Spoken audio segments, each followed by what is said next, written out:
Our story begins with someone who broke the stereotype of using a sword for a knight to reach the category of master. He was known as the peerless Knight of the Spear, the greatest hero who ended the war of the Avalon Empire, considered the strongest of the continent of Ingram. His name was Joshua Sanders, but we are shown that he is wounded, very badly wounded, and people make fun of him to think that for so long he was so strong.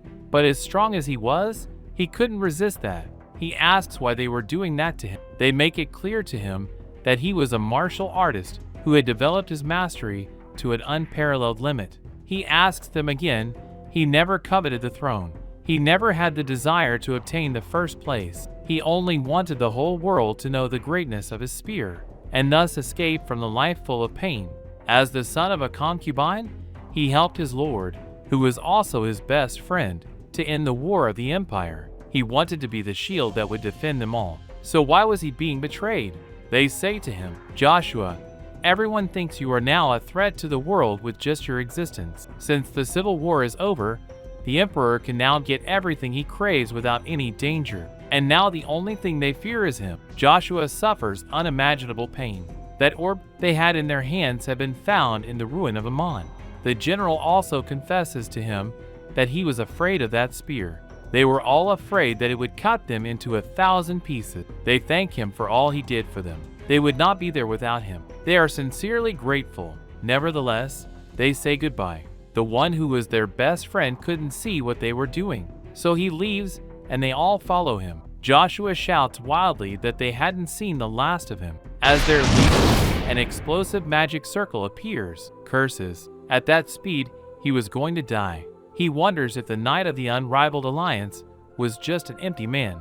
In the end, he was just a lousy knight who was betrayed by a trusted friend and was about to die in the nameless forest. But something glows. It was his spear, Lugia.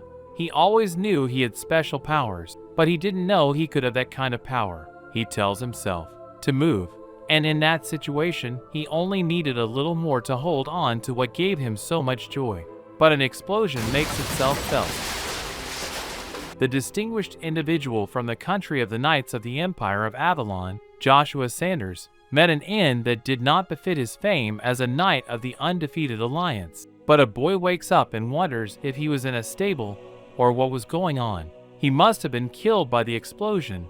He can't believe it. So he sees the reflection, and he had gotten younger, but realizes he had gone back to the past. That meant they had a second chance to take down all those bastards. To his side, they ask him why he was in that place. Instead of cleaning up horse manure, he realizes that those guys must have been the Duke's soldiers. His uncles, Rolls, Roy, and Gord, look at him with a defiant face, but make it clear to him that the boy was mute. Of course, they were not going to answer him. They were looking for Lucia, but one of them tells him to keep his voice down, because sometimes the Duke would look for her from time to time. Joshua remembers. Lucia was his mother's name. The exclusive servant of the Agnes family makes it clear that the Duke forcibly slept with her, and he was born. The soldiers harassed the protagonist because they knew he was a legitimate son, with noble blood inside him, especially those three guys. But someday, he will get revenge on them. They target the protagonist. It was the perfect opportunity to get rid of that child.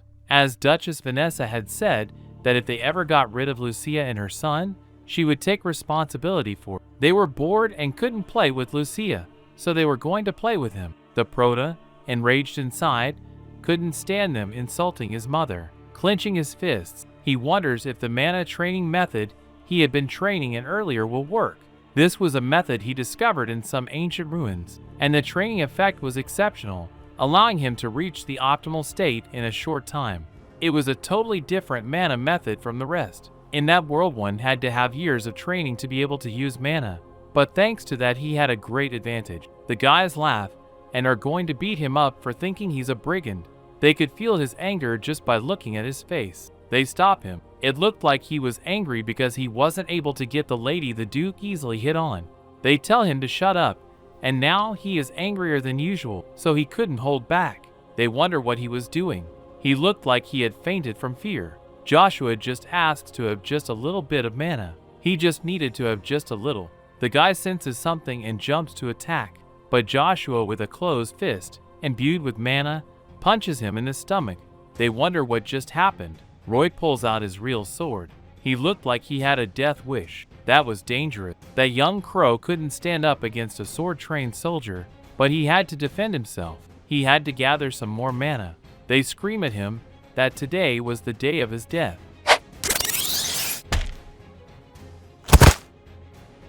The protagonist was exhausted and felt his body tired. Rolls was the only guy he had left, but he was the strongest. However, he could not show weakness before him, yelling at him to come closer. She reprimands him so she could talk, and he explains that from that moment on, including everyone in the house, any other bastard who insults his mother swears him by name. He will kill every one of them. Roll, seeing that intimidating look, he runs away, but between closing his eyes, Joshua could no longer stand it and faints. The rumor had spread.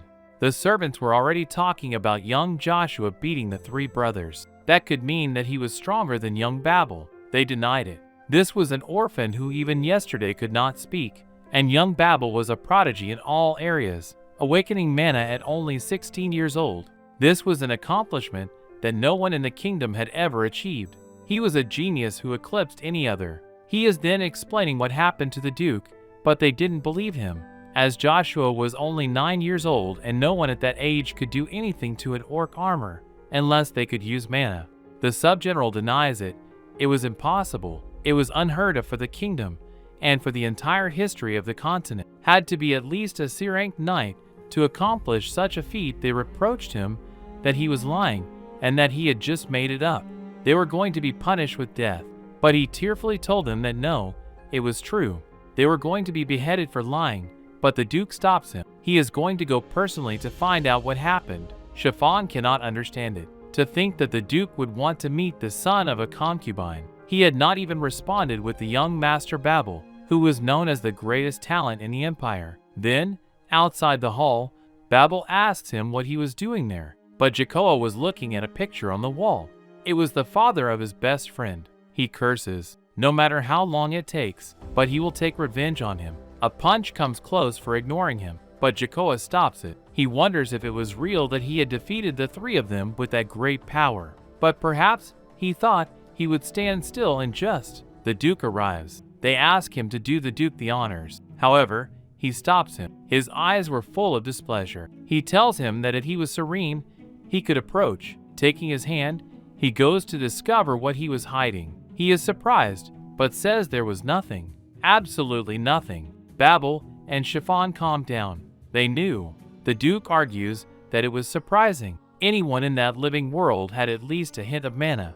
However, Joshua had absolutely nothing, but he had something sticky that made him feel disgusted. She was going to keep a close eye on him. Joshua is ordered to stay in the castle, as there were enough empty rooms. Starting the next day, Joshua was to begin the basics of being a knight, and if he showed talent, he was to be informed. The Duke intended to teach him all the mana methods of the Red Knight Order. They had high expectations for Joshua. Meanwhile, those two, they were stunned. Arriving at his bed, he remembers those words and knows that they expected good results from him. At night he wakes up and feels he has something to do. He jumps out of the window, and as he does so, a lump of mana reacts inside his belly. He realizes it was Lugia, but Lugia was suppressing the demonic energy and divine powers he was feeling. At that moment, it was not important. He had to hurry to a hut in the forest. Lucia asked why they were doing that, and that they should let her go. That was because her son had denigrated their names. She bites him to free herself, but they beat her. They explained to her that they were going to make things quick, but he had made things more difficult and should keep her still. He would take care of the rest. He stops them. If the little boy found out, they would end up dead. They tell him to let them go, since that little boy had beaten them, and the Duke's wife was going to take care of everything else. They were going to start taking his clothes off, but a halt is heard.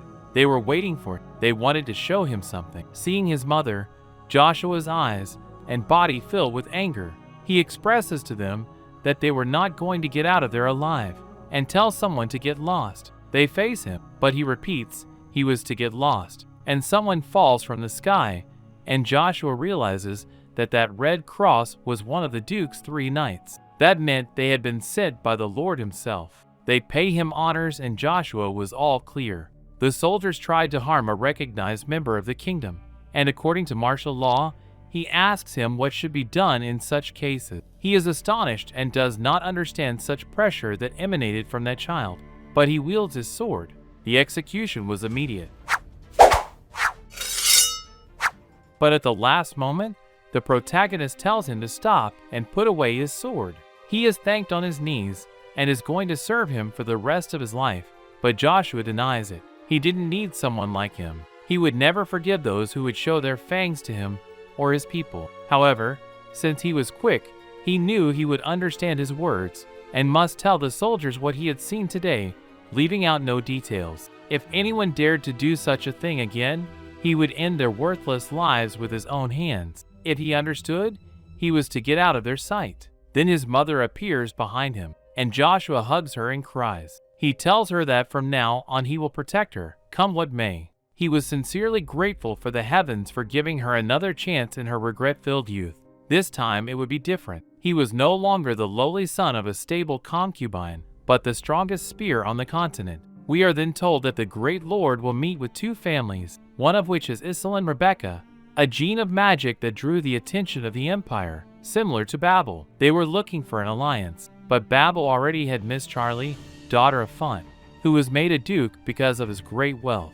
It would be best to marry her to strengthen the influence of the two kingdoms. He asks her how Joshua was doing, as he was thinking of giving her to Celine. Meanwhile, the main hero climbs a cliff and remembers that he often came there to feel close to his late mother. By chance, he had discovered a secret path and uses the dripping ability and opens a portal to enter an unknown room. When he first discovered it, it was not as ruined as it is now. But inside the temple, on top of a podium, Lugia was trapped and wrapped in chains. But now there was nothing, and as he touches an iron bar, a light permeates the room.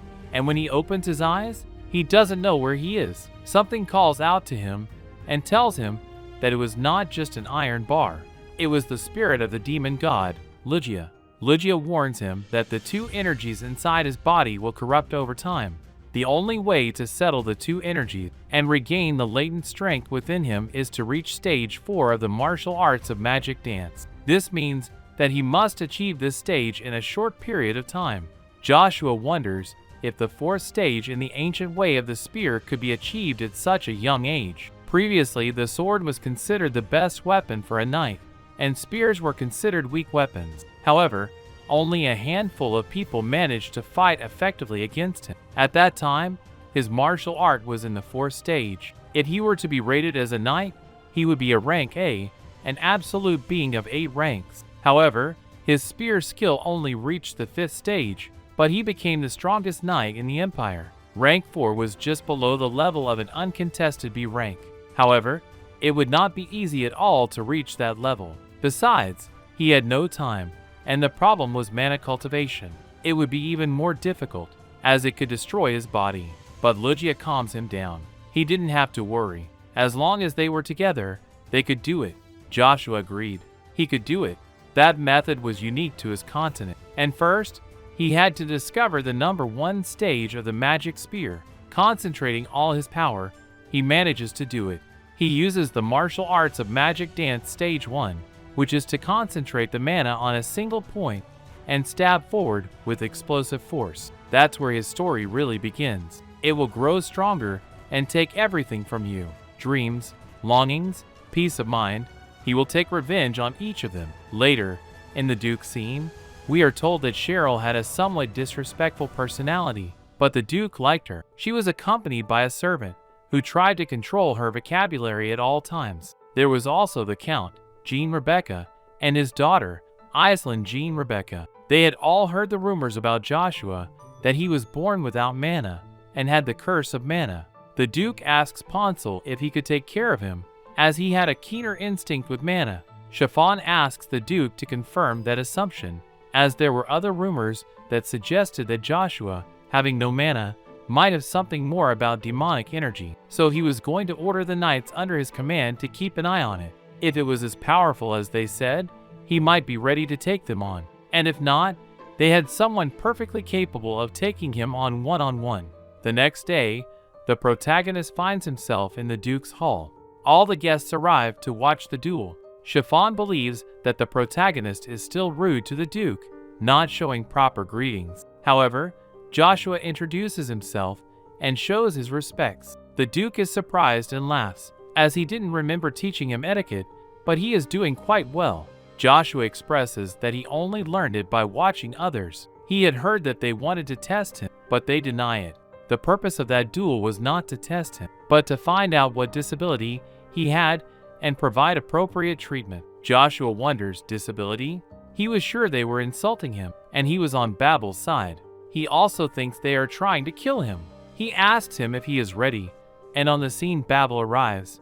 As his older brother, he will do everything he can to help him, as he is very fond of him. They clarify that it was only a training fight, so they will not use real swords, but training swords. Babel chooses a sword and expresses that it will not be easy to confront him, as he was not playing around. The hero realizes that Babel and Chiffon wanted his end, so they gathered witnesses to denigrate his name and send him back to the stable. However, if they wanted a show, he will give them one. Picking up a wooden stick and breaking its tip, Iseline's daughter laughs. She finds that Guy was very funny, while Chiffon denies it. Asking if it was a joke, he wonders what he could do with a wooden stick, and the Duke stops him. Asking the protagonist if he was serious, he confirms what he was doing, and the Duke orders them to take their seats. He asks Babel not to use mana, and he agrees. He had nothing to worry about. He was not going to use mana against such a despicable being. The Duke gives the order to begin the combat. The combat begins, and Babel throws himself immediately. He receives a blow from the main hero. He is filled with rage, so he embles mana on his sword. The protagonist knows that receiving an attack at that distance was dangerous. The Duke orders them to stop, but Babel was furious and shouts that the Duke's successor was him. However, the main hero would not be left behind and is also determined to fight. When their swords clash, the Duke stops them and warns them that he would not spare them if they continue to fight. From that moment on, Chiffon can't believe it. Using mana at the age of 9 was something that had never happened in history. Everyone is amazed at Joshua's feat. The Duke expresses to him that he needs to ask him something and asks him to come to his room at night. This surprises everyone, as they had never called someone to their personal room. In the Countess's room, she was extremely angry for not doing her job properly and not destroying Joshua. But the Countess is reassured to learn that Joshua has passed the test of his abilities. He must now face a C-rank knight of the Avalon Empire, so he plans to contact his uncle. As for the main hero, he explains his reasons for fighting and wanting to go to the capital, as he wants to avoid problems with the family due to the association and raise his family to the highest level of the empire. He wants to go to the capital and be sent to the academy. It is explained that the children of the royal families of the Avalon Empire, from 10 to 15 years old, attend an academy in the capital for 6 years. But talented children can graduate earlier, such as Babel. The purpose of the academy is to instill royalty and look for useful talents. The Duke thinks that Boy was too wise for such a young age, so he promises to take him to the capital and visit him from time to time to instruct him himself. But the protagonist refused. He wished to learn the art of the spear, and not the long sword that the Duke mastered. He did not accept it. He thought he would use only a staff that time, but a spear was not worthy of a knight. But he would put him to a test to see if the protagonist was really worthy of learning the art of the spear.